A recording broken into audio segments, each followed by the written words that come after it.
Empower the girl child ye conference headline tujja kubanga tugoberera headline eyo. Empowering the girl child. Simanyi ba Christopher Kagolo ja kubanga oli mu London wandibadde ojja ku empowering the girl child. Tuberinga tuwa amaanyi abakyala abaana abobuwala okubawa amaanyi babikyagula nja kubanga ali wano. Kagolo joli sebo kwendi tata kwe tukwetaka kugundi ku conference eyo mpulira ngo obuzo omulito onyezo kumperezayo wanji ku information ya program eyo nyinzo okufixinga up nembega tako obula dambuto badenga oyinzo okumpa ku venue ne date ne manya program bwetambula bulungi nnyo tujja kubanga tukuwa nyinzo bega tako inshallah tujja kuba tukuwa details as much as possible okubanga ofuna kyekigenda mu maaso. Right, okay. Nja kusemvula ku misinde gya yiriri tutunulire ku nsonga ya land tax. Omusolo oguli ku ttaka ng'otunda ettaka. Bwana Chris Kagolo olimbye ettaka, otunza amataka, ogula amataka. Omusolo guno tata tonteeka yo business si yange tonkozesa sagala bawulize banzije mu ekifaananyi ekirala situunda ttaka oguze ku mataka okugula kona naye kusitunda totunda naye ng'ogula era kyekyo kubanga bw'obanga ogula era oba ofunye ku muntu atunda ebintu business oba ogitegeera kale tugendererawo. Omusolo guno gutegeeza kigobala okuteeka ku kutunda n'okugula. Kyamukisa mulungi ombuuza ekibuuzo nga ndi fresh mu kintu ekyo. Era nalabye dio article, taani wange yampeereza dio article. Twali tugomoka naye mu kibuga. Era ku binsonga ze zimu ezo. Era onkutte bulungi nkyayokya. Towola. Kakati nga tunaa kugenda mu nsonga ezo kati waliwo system empya bw'obanga ogula ettaka ery'ekyapa olina okufuna tin number, tax identification number. N'akuguza alina okuba nga alina tin number. Kati obanga akuguza then babala obunene bw'ettaka lyo bwenkana ki, buli mu kifo ki. Katugeze liri Bugerere eka ziri mmeka 15 liteeke bukuya kale bukuya eka 15 ebukuya buli eka bagibalira mu milioni 10 ebukuya ngojeko ba block that government value ya jodipima sibano ba block balina price ya maaso teri mu geographic measures akati government value kuva mu land board mu Uganda Land Commission bawa yes ngaga buli eka evaako milioni 10. Buli milioni 10 tuyinza okujjako emitwalo oba 5 oba 2 oba 10 kisinziira nze ndese kyakulabirako. Kitegeeza buli eka 10 gy'otunda gavumenti ekutemako emitwalo 15. Gwe omusolo gwe bategeeza. Buli eka bakujjako emitwalo 15.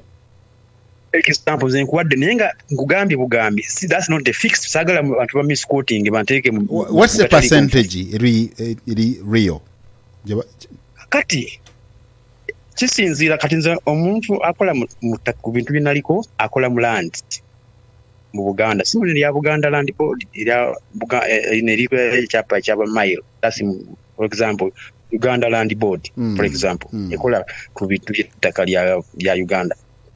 Kati ngolina kyapa kyo kyabwananyini gambi bajja ganti akaliri bukuya James Mugolina eka 15 ebukuya government land value ajagambe ebukuya land eka emwe tujibalira milioni 8 kali jeko ba 1.5% buli eka kati 1.5% times 8 that's the total tax you have to pay to the government. Example naye banisose kusomesa bantu ne bayiga percentage bajja ku bantu kubanga teeka lyati nange natidde naye nze engeri ginakivaamu nakirabye nga valuation eva ku bunene bwa ttaka na area gye riri. ng'otunda oba ng'ogula nze bwe nkitegeera bulijjo kibadde kifaanana kitya ng'obadde otunda butunzi n'ogula kuzinga oli ng'akwasa kikapu kyo naye ng'akwasa kyapa kye nga mugenda mukola transfer nga mwejjawo kaakati n'ekirala ekiriwo transfer nga James Mugga owa Kagolo Christopher ekyapa kyo okiza mu mannya ga Kagolo asasula percentage y'emu okusinziira ku value James Mugga w'ebukuya gy'alina Kagolo ajja kusasula 1.5% ne James Mugga 1.5%. Kitegeeza gavumenti ebalyako 3% mwembi atunda n'agula 3%. Yeah. Kati 1.5 per each. That's 3%. Okay. Kisinzira wajoli wona joli is 1.5. Ettaka liri kubeera mu commercial area ne government eyongera okubibula omuguwa. So 1.5 of the value of the land. Exactly. That's per acre. Per acre. Not the whole land, not the whole 80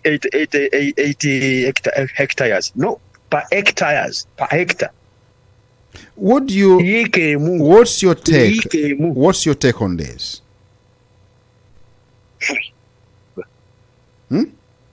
Ekintu kiri okitegeera buli yiika emu gyonguza 1.5 kati kubisaamu emirundi 8 ez'obunene ettaka ngenda gulako yiika 8 kati 1.5 times 8 okirowoozaako oti ekyo gwenga ekyo ekintu kikanze bannayuganda naye ng'etteeka eyo teriri mu constitutional right way of collecting people's money from their properties kubanga lina okuteesebwako ne house of the parliament house of the representatives kubanga minister of finance tisobola kuvaayo negabugambye okay mu July after the budget buli muntu alina ekyapa ky'ettaka oba otunda that is totally not democracy, that is totally corruption direct.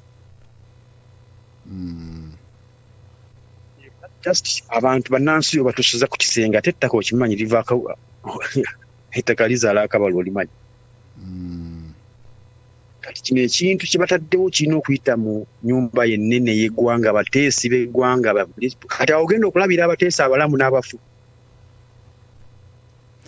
gavumenti yandibadde tetefuna ssente zino olowooza zigiyambeko mu misolo kirungi era nze sinaako buzibu singa emisolo gino gikola ebituufu. People are happy to pay the tax when they get the services. Kiringa okujja mu solino ente eyo naye nga k'okamankama ente k'okabukozi yongera kuggwa okiva ng'efa ente gikame giwa amazzi enywe giwa omuddo gireetera omusawo agijjanjaba ente ezaale nayo nga nsanyufu naye guluta olukamu nukutuka okwekanya olukamya lwaga tera olufuusa olugumbagumba kati be bafa abantu otujjawo olusolo mungi naye tetufuna service tukole ki abantu beetabisa ensi kubanga bwe ntundu ya Bungereza ng'ogula nnyumba omusolo ogukugibwako ng'ogula nnyumba oba ng'otunda weeguli muyitirivu munene kati kankuwulire ngo kati genda mu housing finance bank oba ogende mu KCB oba ogende mu Equity bank oba ogende mu Stanbic bank oba oyagala okula mortgage waliwo legal fee ya bank, that's tax. Value, that's tax. Land value, value wa banka amaze okuva mu nyumba ayina okutwala title yo mu land office okuvaluinga bakujjeko omusolo ogwabe something like 2.5 gwa 0.5%. Naba kikola mu butuufu naye baganya kyanjula mu house of representatives bo bayisa buyisa. That's not correct. Bannayuganda banyi twale ensonga mu ggwanga tegeeze ajja okulabira abagenda mu ggulu n'abagenda genda mu ggulu abateesa b'eggwanga ogenda mu ggulu n'abagenda mu keyenda. Ani abasalawo abo abatosindi aje simwebuukamu katono kankomewo dakiika emu yokka. Good news. MTN launches international money transfers from UK and Europe to Uganda. Download the MTN Homeland app on iOS or Android and enjoy the best competitive rates. Use promo code MTNHLUK21 to get up to 50% off on transfer fees. Valid until 24th December 2021. Money and airtime top-ups delivered to your loved one's mobile phone within minutes. Safe and secure and the lowest way to send money to. Ku program tuyina omukulu Chris Kagolo ali Geneva saawa eno gyayogerera twogera ku nsonga eziruma bannayuganda twogera ku nsonga eziyamba bannayuganda ensonga eziruma bannayuganda mulimu ekigambo kya land tax kitubaddeko essaawa eno kinjala tusooka tutaanya wogendere mu ka break land tax eno ogambye nti ensimbi zandibadde okay okubanga zisoloozebwa naye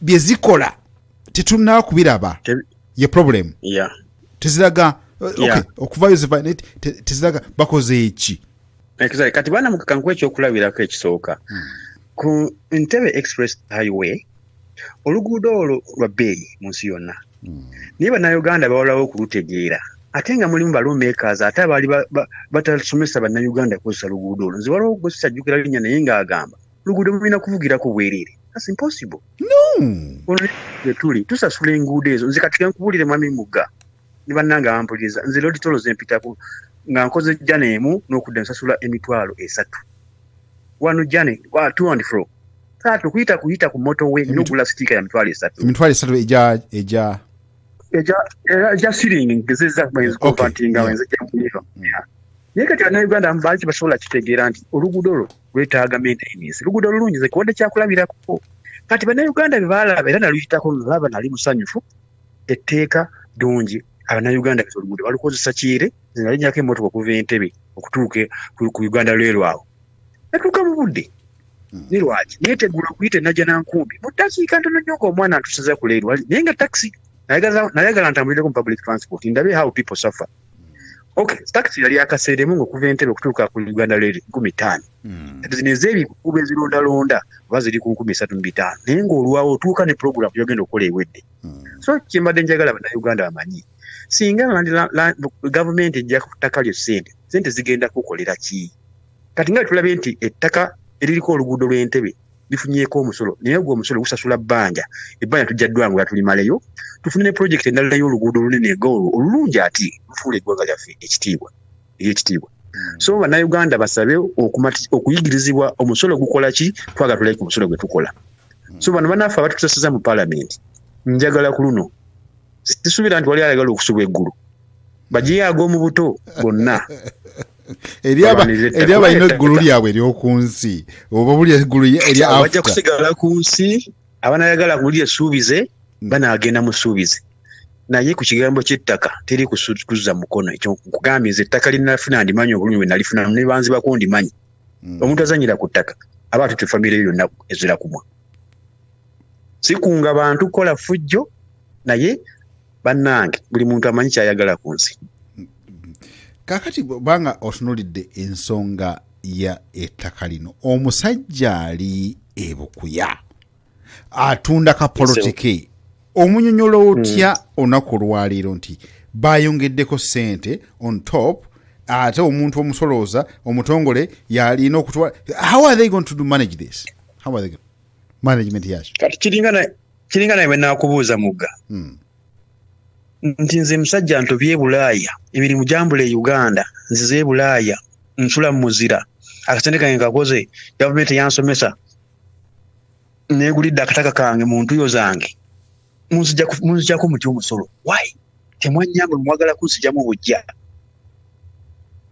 naawe oyagala ansa si bwe kiri kati ow'ekibanja tebamwogerako ndowooza boogera kuba n'abantu abalina ebyapa kubanga tufuza kiri ku mmesi tewali ayogera ku kibanja boogedde genotamu taka kati bakoze so ow'ekibanja akyali firi tagenda kusasula musolo probably ayinza okuba ali firi tebamwogeddeko wano mu nsenka y'ebigambo byabwe nasomye headlines nekimanya kuba mbale nakakivaamu naye saalabye muntu wa kibanja gwe boogerako so kitegeeza owa kibanja ayinza okuba akyali abutaala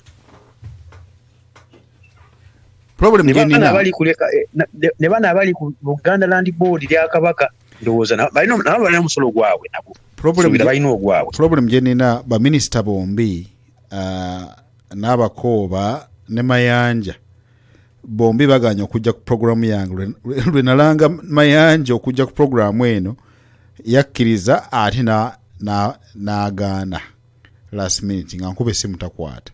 N'abakooba message zonna zisoma naye taziddamu era zindaga tiiki naye taziddamu.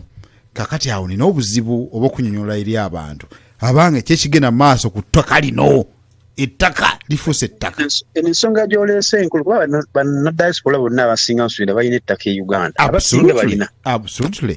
Kakati eno ensonga tekwata ku bannakyaggwe bokka oba bannabukuya oba bannabuddu ffenna tukwatako buli muntu eyafuluma mu ggwanga naye ng'ensi yo wagivaamu ng'okyajagala osuubira olina okuba kwotaddeyo niwe kaba katono akatono ako kookoleredde mu ntuyozo olina okuba nga kalina fairness yaba katakisinga. Kakati abantu bokka asobola otununula be balonzi bano be twasindika mu palamenti. Yes. Kakati abo simu nene government nze change nanyako tusobola kuva eno ofulumya kiteekateeka be kino kitika ku headline z'amawulire shocking abantu bateeka mu shock ebintu bina kuyita mu House of Representatives ne muri cabinet netusobola kuba ku headline weto ku bitu zenatidde nagirabye ne neka kuba nange kino akavaamu no ko ndade saso de misolo jage naye nekanzeemu nesisemu katono. Eba simanyi nkola mukulu alingana kankugambe kankuzoe katono. COVID bwe yajja waliwo program ezazitambula tulina abalwadde ab'enjawulo naye aba victim ba HIV abaali bamira eddagala teori yabawa priority but they need life. Minister of Health yabawa special permission nti bantu basigale nga bamira eddagala batambule naye abantu bonna baafa because of lockdown naye nga tebandifudde. Nze singa mutuufu waliwo association efuga ba HIV victims bandi badde bawabira Minister of Health kubanga abantu tebandifudde. Omuntu HIV abadambira eddagala bali tuli pandemic bali waliwo limitation of traveling balina kufuna special documents okugenda nga okumala treatment yaabwe kati waliwo abafiira mu middle of the treatment. Tewali consideration yonna. Mpozi n'ekirala ekinnumye nga nkyaggwe eddwaliro ly'e Lubowa nalaba bye baati awo mpulira Lubowa ne Uganda. I think there's a lot to be answered. We can't. Ne handling of this coffee thing. Coffee handling. That's the national asset of a farmers association. Why no kubanga bali informed about these changes of giving up the handling of that project. This is a national asset, farmers association asset. But farmers baba farming subsidies kati bali baba fere bajeko abafama bajeko emikisa gyabwe gyokukola business the way they could do kati tebalina sente za handling their farming system kati bataddeko omuntu omwa controlling market. Nzijukira singa mzee Museveni ajjukira yasaba abasajja aba Holland abakola Nescafe mutuwe omukisa mutuwe ebyuma teknologia tufulumye tubawe ekibakisajja aba Holland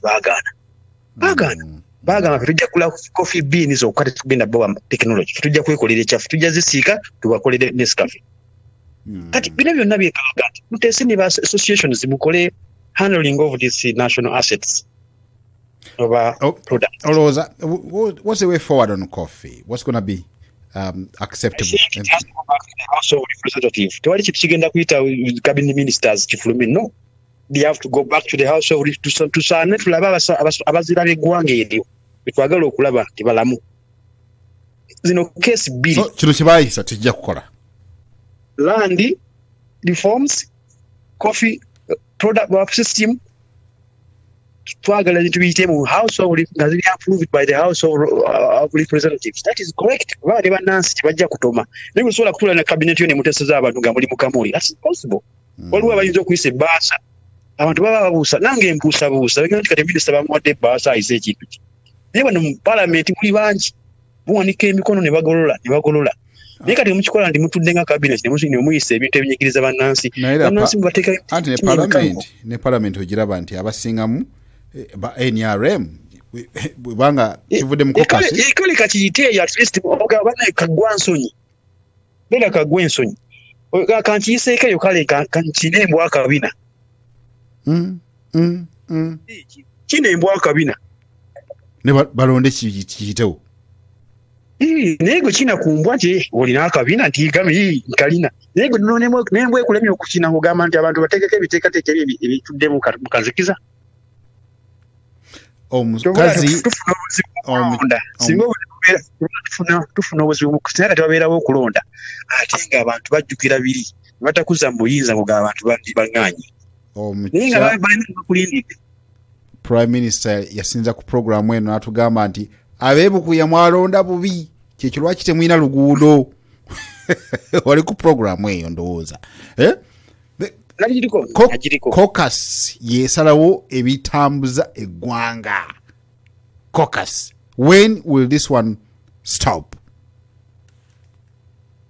Nkulu mugazi n'ensonga nkulu zino ensonga buli muntu ayagaliza eggwanga lye ekitiibwa n'obugagga n'okulaakulana tasobola kusirika bino bitukwatako ffeffena n'abazzukulu tebiriimu gamba nti ono wa kibiina gundi ono waki bajjajjaffe baabikola babirese onaffe tugenda birekawo naffe abagenda obisangawo tubalina naye twande basanze nga tebasanga ntalo na bukyayi kintu kikulu nnyo kubanga si kyangu kukyusa kati ng'abantu tebali sensitized abantu tebamanyi kigenda mu maaso kyekyo okusomesa abantu yes bwe tutunula ebibiina kati enkizo byonna okusomesa biremeddwa nga tutandika ne NRM ne tugenda ku NUP nayo eremeddwa okusomesa abantu ate wamu ne NRM eremeddwa okusomesa abantu. What's your take on this? Kasita abafuzi abali mu bifo byonna ebirimu kasita banajja endowooza yaabwe ku personal interest nti kati omukulu waffe tumuwadde personal zaffe ekintu kisobola okuzimba eggwanga is not personal kirina okuba nga kiganyulwa bonna ekyolaba ebibiina by'obufuzi mu Uganda biyimiriddewo ku personal individual nyinza okulaga ekyokulabirako mu nsi ezimu ez'enjawulo ezaagana okukola ekintu personal individual abaatunulira way forward eggwanga erya Austria bwe lyava mu Second World War 1945 batunulira options ziwerako baafiirwa abaami mu lutalo ne basigaza abakyala bangi naye baagamba ensi yaffe egenda kuyimirira tetusigadde yegeyege tutandikidde ku ki ne bafuna abasajja abalina emitima gy'eggwanga batali balyolyombi entegeeza ku kigambo kiyita omulyolyombi kitegeera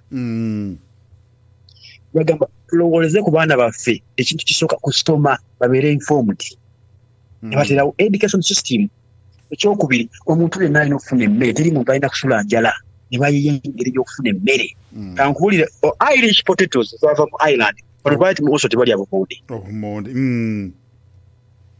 ekyokusatu buli muntu yenna kabe munnansi kabe si munnansi nga azze mu ggwanga alina okunywa amazzi agatali masasulire ag'okunywa obunyingo gyeko ag'omu nnyumba ekyokusatu buli muntu yenna alina okufuna transport tulina okukola transport system etambuza emirimu gyonna kwe tugenda okukolera ebintu bino transport education housing emmere ne education basic needs ez'omuntu kyasembayo obulamu teri muntu ava mu Austria agenda Germany kumujjanjaba tekiriyo byonna buli province government erina eddwaliro ekkulu erina regional referral ne main hospital ogenda okujja wano okutwala ku University of Vienna main hospital oli okubanga ozibuwadde nga kyamaanyi nnyo kano kankuwa ekyafaayo Papa John Paul omugenzi gwe bazaale Krakow bamujjanjabira mu University of Innsbruck Medicine University of Innsbruck Papa John Paul bazaale Krakow Poland eddwaliro lye bamujjanjabiramu mu byafaayo by'ensi kinoonyerezeeko muliko wano mu Austria West baliyita University of Innsbruck naye nga tekibangawo kati ebintu basajja bano kwe bayimirira baga tulina okubeezaawo abantu baffe bulamu health amazzi education emmere enguudo ebisinga tujja kulirwa nako they are forward akati abantu baffe abali Uganda balina priority ki ezituze eggwanga eryo n'abazzukulu kwe bagamba nti tusiimye mwebale tukolera bajjajja baffe liriduddawo njagala okutwala twogere ku kigambo service delivery nga tuli ku district level oba ku constituency level awo njala tujje katuwumulemu katono nnyo tukomewo service delivery kiki ekiganye why gomnuja tuliza tuli ku Connect Uganda Radio tuli ku mukutu www.connectuganda.com oli ku James Mugasho live nja kujukiza nti bulwa mukaaga we tuli nnyo wano okutusako programu eno katukule bwe tuti coming to you live the great mixed sounds of connectuganda.com. Ku Connect Uganda Radio akaongeza ka Saturday tosubwanga programu yo James Mugasho live okuva ku www.connectuganda.com sawa bili zenyiza akaongeza kutuko sawa nya nga tukutusako bannabyabufuzi ab'ensonga n'abantu sekinomu abalina obubaka obw'enjawulo mu communities zaffe. Osobola okuyinga ku programu eno ng'oyise ku 0208-123-0850 oba Skype james.mugato oba ku studio at connectuganda.com tukuweereza nga tusinzidde wano mu Watford ekyabungereza. Broadcasting live from the heart of UK, London. The James Mugasho Show with your current affairs, news and politics. Only on www.connectuganda.com. Connectuganda.com. The Charles James Senkuge. Mpomerwa Connect Uganda Radio. Mukama abawe omukisa. Nkwaniza nnyonnyo ddala gomulungi tuweyinzeeko ku dakiika eno ziri 22 eziyise ku ssaawa 2 tuli mu James Mugasho buli wa mukaaga we tuli nno yes nja kugamba kimu nti happy Easter ate weyagala ennyo mu Easter eno ate yagala abantu bo ab'omu makaago. Family comes first. I love family. It gives me power. Okay, right. Okay, tulina mukulu Kagolo. Kagolo mpulya bulungi, Chris. 20 Mbadde nja kugenda mu kigambo service delivery. Yeah? Aningi nja ku onokolera akantu akasooka edda ke twawulirangako decentralization of power. Decentralization kyavuga nnyo nga NRM etambuza omudomo propaganda waayo. Yeah? It was all good stuff. Byatambula byalinga bulikika bulungi. Babapakabulawo bajjanga ne batusomesa nga tukyali baana bato tuli ku secondary schools. You know, we had a lot of information from people above abajjanga political commissars, okay? National political commissar wejindi nga batusomesa. What has gone very wrong? Service is not Kankozeke mabega mu 1984 twalina ba district administrative officer oba abayitanga ba DC abali ku mulembe gwo naye nga bakolagana ne ba abegombolola n'abemiruka paka ku kyalo wennyini wosula akati wabiranga wo service delivery waje DC ng'amanyi omukulu w'egombolola amanyi n'ow'omuluka asinga omuluka n'egombolola byanjawulo terera otovaawo awo njala kukulya bulungi omuluka n'egombolola byanjawulo babifaanagana omuluka n'egombolola byanjawulo webale nnyo kakati local government ng'ekwatagana ne district administrator n'akwatagana n'egombolola gombolola n'ekwatagana n'ow'omuluka kitegeeza obubaka bugenda kutuuka ku muntu wa wansi. Museveni bwe yava mu nsi bajja ne puroguramu nnungi nnyo baana twali mu inflation yali mbi nnyo nsuubira wali okyali muto nange nali muto naye twalaba ku byaliwo engaba y'ebintu nga sukaali n'omuti gwa sabbuuni temwalimu corruption. Ali twakava mu nsi ensi njavu tusobola kukola kilo ya sukaali twaliko factory esobola kukola sukaali ne sabbuuni nga byonna biva Kenya si bwe kyali taata mpulya bulungi naye mukadde abaali n'obuyinza okugabanya ebintu ebyo ate ng'ogula bigula naye nga buli omu alina okufuna. Tuli mwaka ki guno? Amaani 87-88 okusimba sukaali ne sabbuuni. Twakava mu lutalo abantu nga sukaali tubita ka sukaali Akati bana ba LC ward chairman, that was a transformation of the DCs work at the Gomboland Muruka. So we not take a LC ward system. Whereby buli muntu ali kukyala amanyiddwa gwe mwami mugga oli muzukulu wa gundi musukulu asula gundi bakumanyi era baga nti mugga family kilo 3 baana bali basatu oba bali bana. That was fair. Why to agaba mutalo naye omwoyo gwo gwalagawa mwena ali gwalagawa batandika nako where are they? That system of sharing the cake together. Where is that system?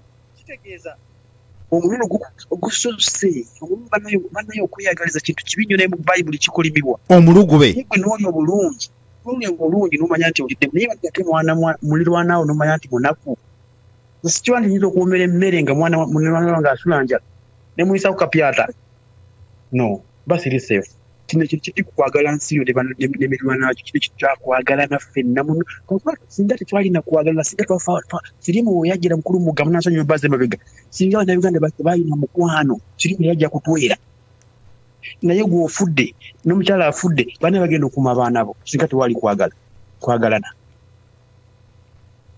bwoba wakanya genda kubakaawo n'abali Iraq basobola okunyumiza amayumba agasigala ng'amatongo naye abantu abasigala bakuuma bamulekwa lwaki baali balina laavu kanabo batwala nti bantu njakubuuza nemujja nemulya ng'empisi njakubuuza omulugube guvudde luddawa ani yaleeta omulugube sirina evidence naye nze nava e Uganda ng'omulugube gutandika mukama yannyamba nenziyo kusomera e Bulaaya naye mukama mwebaza naye ate n'abasigadde bandi badde ba practicinga anti tulina kuba torch why are people so greedy but omuntu atuuse mu kifo ekyobuvunaanyizibwa kiyamba abantu naye ate abba bubbi. Where does this one start from? Kitandikidde luddawa? Kati ekintu kasooke kulaga ekintu ekirala James. Abantu kye bayita federal system bagirabanga ekibiina naye kyangu kya kumaintaininga naye ate ekintu kikendezaako omululu mbuuza lwaki.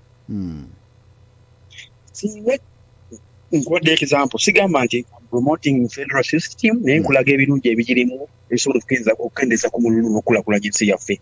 Singa tubadde mu kifaananyi kya federal system kuba nze ndi mu federal states wano gye mbeera federal ya Buganda gyesaba. Yes. But no, don't take them Buganda shata. Nedda nti that's federal system kipasaba. Yensagala abantu bampulirize bubi banaye abawuliriza temuntu. Ate lwaki otya? Totya. Yeah, because don't be scared. Oyogera ku federal system gyosaba Buganda gyesaba.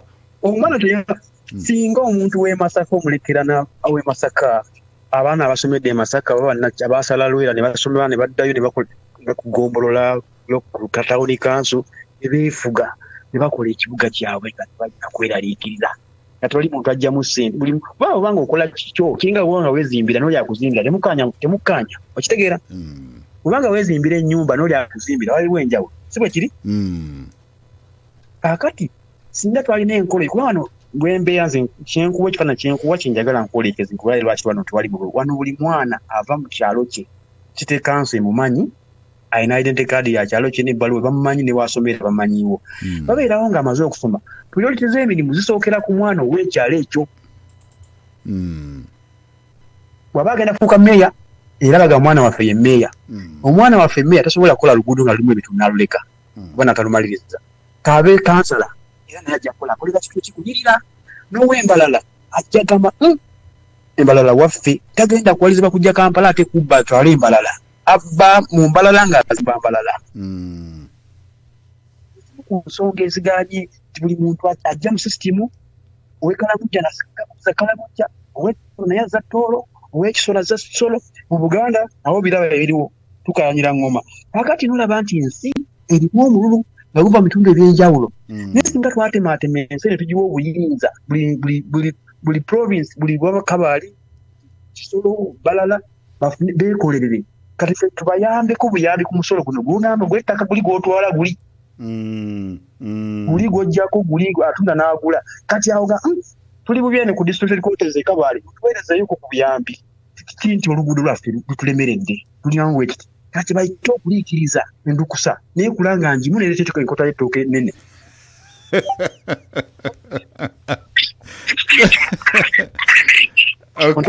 nkutegedde bulungi gwe atuliza nkwaniriza nnyo nekuga nti webale kubanga oli naffe tuli ku Connect Uganda Radio mukulu Peter Marco kendeza ku background oso kubanga oliisa bannaffe ekigambo kyotuleetedde happy Easter yona gy'oli gwe mulungi atuliza nkakasa tuli bulungi simanyi bakalako pyuno ba aina tujja kugenda yausayiri eyo okay olaba abanampeza akayimba kana kalokopyo nti katuzanyire koze nja kazanya no problem Peter Marco nkwaniriza ku Easter weekend nkakasa tuli bulungi waliwo ekikutakula ekikuli obwongo tukute ku nsonga eziwerako nakolwaleero simanyi wa exactly wayagala okukwatako wonna nja kwatako Kasabo Kanyama ssebo webale kutuweereza n'omukulu oyo okuva mu Sweden yebale n'abawuliza Connect mwebale kuwuliza Connect Uganda ali Geneva radio happy Easter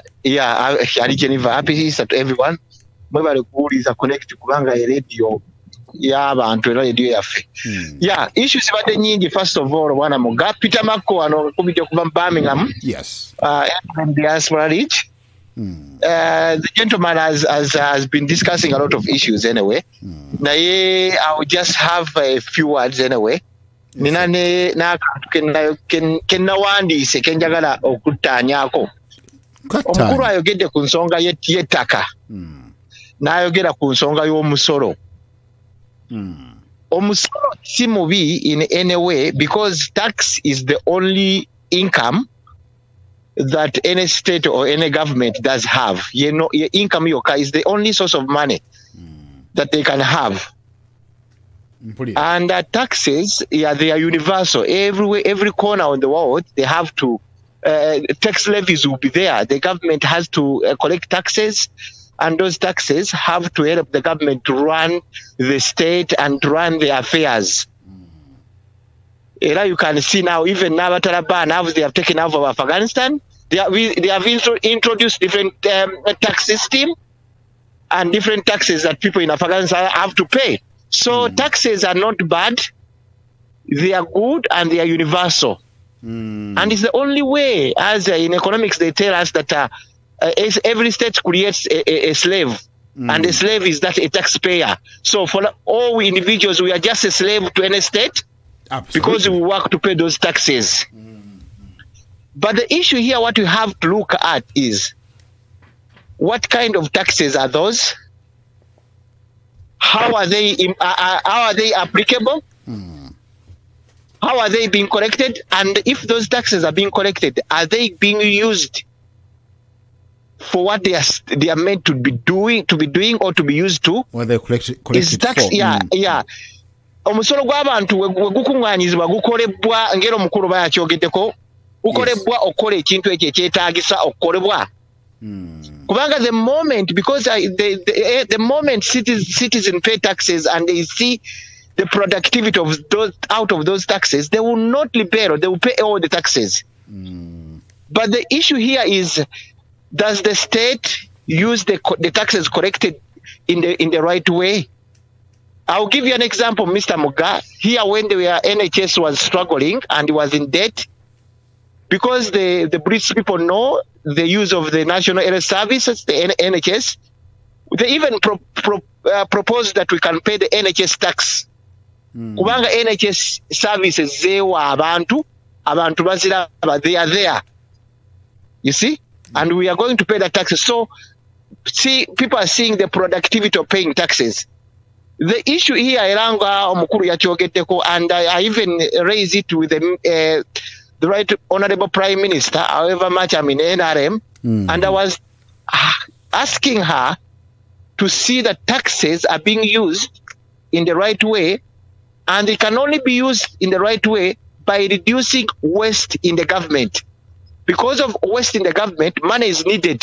Yes. Okay, yes. We need money to do this, we need money to do this. But that money that's being collected is being wasted. The moment there is less waste in the government, we will collect taxes, and taxes will be used in the right way. That will, yeah, sure. njagadde okuddayo emabega wetubadde twogera ku nsonga ya service delivery. Yeah? Yes. Kiki ekiganye? Why people are not delivering? Yes, bakollectinze sente zino, bafune sente za gavumenti, bafunye obuyambi okuva wabweru w'eggwanga, naye omuntu wa bulijjo tafuna service. What's the problem?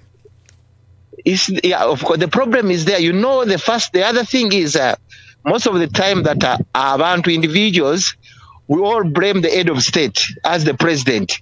Of course. President is the appointing authority. But the people who appoint, some of them disappoint him in one way or another. The only thing that when those people disappoint him, the action that it takes, that those people who are disappointed him to do the service delivery, is the only issue that people are looking at. Okay, ono we are kumpanya kino checha amukolebwako. Even me, I can do what the other one did. But if there is a system that if someone does something wrong and is being taken as an example, like take an example across the border in Rwanda, if anyone messes up with any issue to do with the government or with the finances of the government, Afande Kagame will take action against that person. So the president is being let down by the people he appoints, but those people who let down, those people are being made to be an example. Kubanga, take an example. You had a story that the minister in the president's office is demanding 20 million to everyone who is being appointed to be another DC. Do you see that? So now, the moment Batunde before to be another DC, but another DC should be appointed as someone who can really work and supervise the government projects. Now, the moment they appoint me as another DC, the first thing is to collect the 20 million that I gave to the minister in the office of the presidency to put in my pocket, and this is where. And now we end up that the appointing authority, the president, does not know some of the things. People who he trusts, they disappoint him, and now that's why they are not performing, and now that's why you see poor service delivery. Is that if some people if some people really love their country, they should not wait for the president to tell them. They should not wait for the president to supervise them. They should say, okay, we are doing it for the benefit of our country. But because of people are greedy, they are greedy here, they are greedy here. That's why you see there is low service delivery. But going back to the point is that we can collect taxes. We can use those taxes in the right way, in the effective way, so that Ugandans will be very happy to pay taxes, even if we increase the taxes, even if we introduce different type of taxes, provided they are doing what they are meant to do, provided the people are seeing those service delivery. And I would like to thank the president in one way, like the infrastructure, roads, some taxes have done. He has done a great job within the road network system. We appreciate that. But I think so we can do more. Because today now you can travel from Kampala to Masaka in just a couple of minutes. This is good. What are you talking about? Couple of minutes? Yeah, I can't say, yeah, it does not take long as it used to do. So you can see the road network is all over around the country. But I think so we can do more from as we have done it within the infrastructure. Road network, I think so. Simanyi ntoba otuseke waffe jenva. Yeah, it's going on. I understand, Mr. Mugabe, but it's going on as well. Like with National Water and Sewage Corporation, as you see, water, they are trying to connect people to get water. That's progress. We have to appreciate that. But I think so, I believe that amasanyalaze bagasalako ebukuya gamaze emyezi ena slowly by slowly, but what we have to do service tetuuka eri abantu. What you have to, these people who are disappointing the president, these people, I think so the president needs to take a harsh hand against some of these people who are disappointing them, and they work as an example so that others cannot do the same. I think so that's the other thing. The other thing, as I would like to conclude, Mr. Muga and our listeners and the gentleman who's online, there is something that I've written, and I think so it's going to be published. And I would like to talk about it.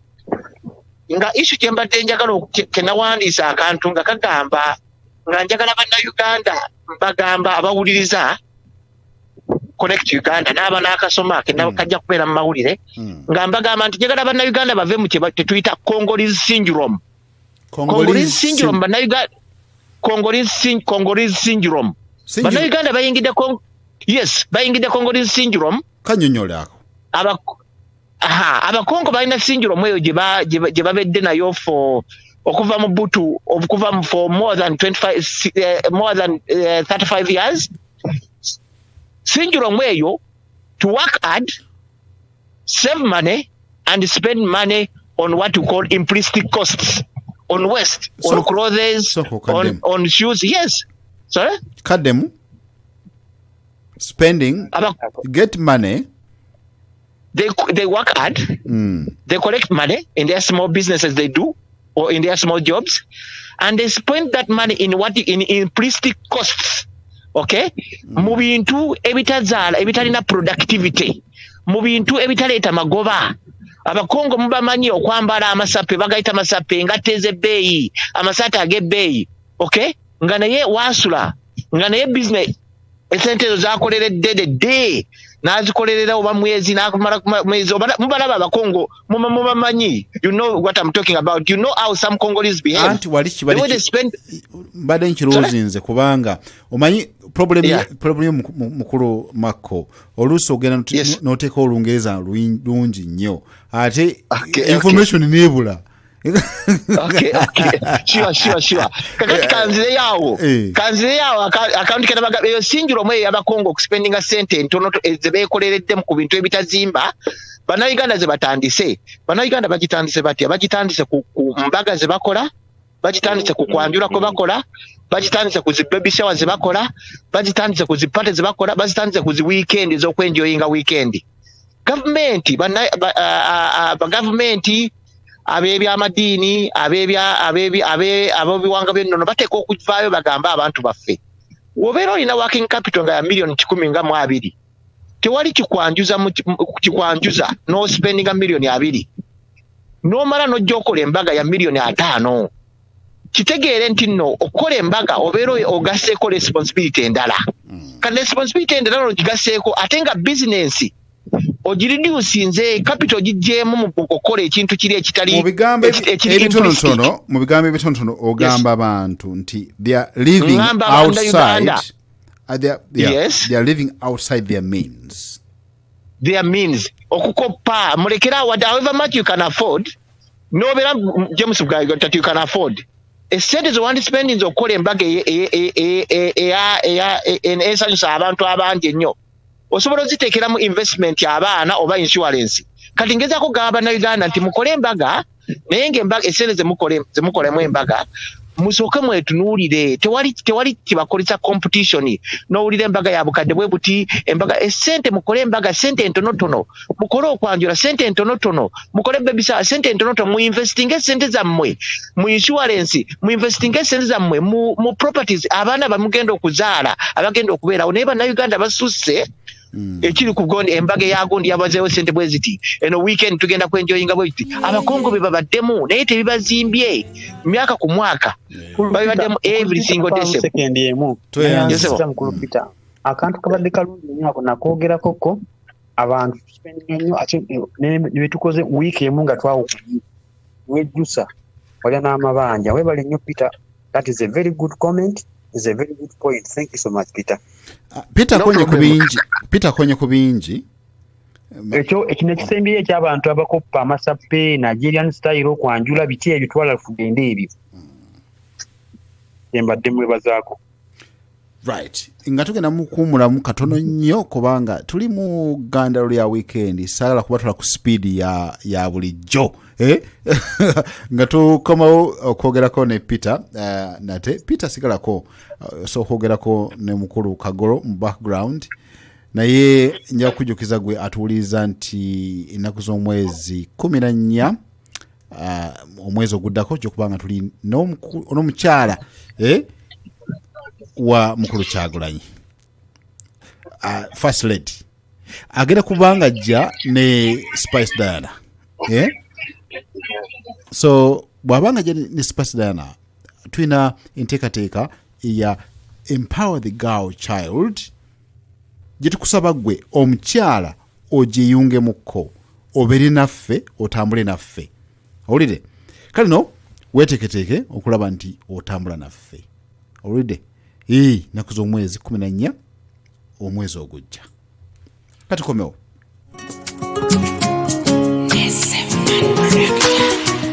Bode Spice Diana featuring Henry. Nice Henry.